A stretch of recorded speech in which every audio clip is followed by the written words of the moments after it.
Hello everyone, this is Cody Lee of BlackCatBooks.org, author of I, the Dragon, Cruel and Beautiful, Rabbit Hole, Lore and Fray, and the upcoming Jaw of the Dragon. Last night, I had the honor, the very great pleasure, of playing Metroid Prime Remastered to its completion. I didn't get the best ending or anything. I don't exactly remember how...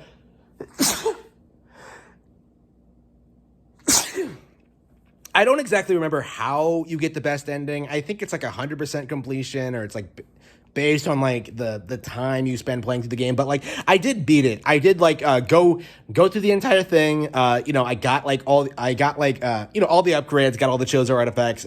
Defeated Metroid Prime, and I brought peace to Talon 4. I saved them from a Class 4 extinction event or whatever they call it in universe. And I have to say, this most recent playthrough of Metroid Prime has been like very enlightening. It really just goes to show you just how much your tastes and preferences change as you get older. Because when I was growing up, I didn't care for this game as much as I do now. I much preferred Super. I thought it was way better. I thought it was way more fun to play. I thought there was more value to what Super offered. Like Prime to me felt like mostly just a graphical showcase of just like the same thing again.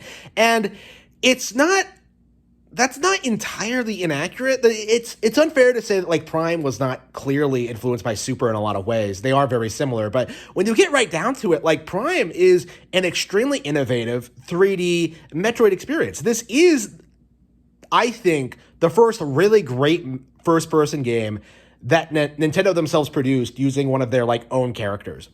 This is Samus Aran at her absolute best, exploring strange alien worlds, uncovering all these secrets, fighting like terrible monsters and like weird robots. You end up like really feeling like you're exploring a strange alien world when you go through Metroid Prime. It really does feel like a organic alien environment, and it's so much fun to just explore and just discover everything up until the very bitter end. Like it is just a monumental experience. It is like a testament to just general game design, art direction, and storytelling, visual storytelling. I think this game stomps all over something like Dark Souls when it comes to its storytelling and just how well thought out the lore is, and just how the game manages to balance like really cool organic moments with actual genuine explanations as to like what's actually happening. The history of Talon 4,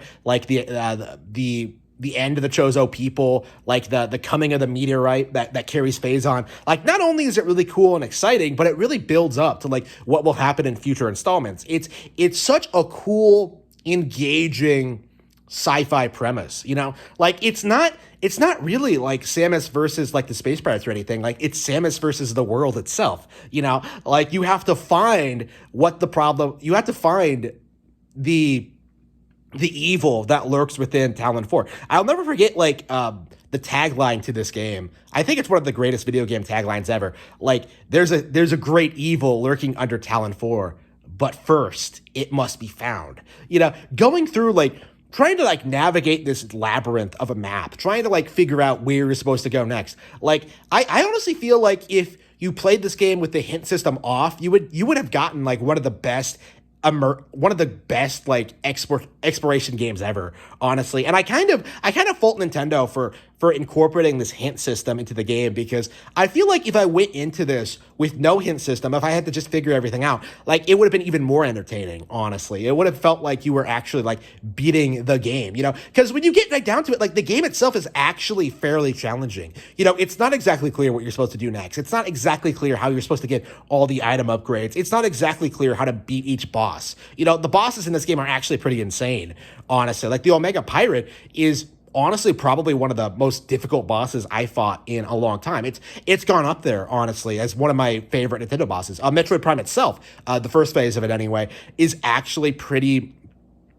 complex and takes a lot of skill to get the hang of. Like this game, I used to think this game was overrated in a certain sense, because I felt like, yeah, there are better games in the Metroid franchise. There are other Nintendo games I like more. But now that I'm older, now that I have more of an appreciation for like what the game is trying to do, I think this is not only one of the best Metroid games, but one of the best games ever made. And that is exactly what makes this remaster so fantastic, is that like it really made me change my opinion on this game that I played almost 20 years ago. This is a fantastic remaster and one well worth your time.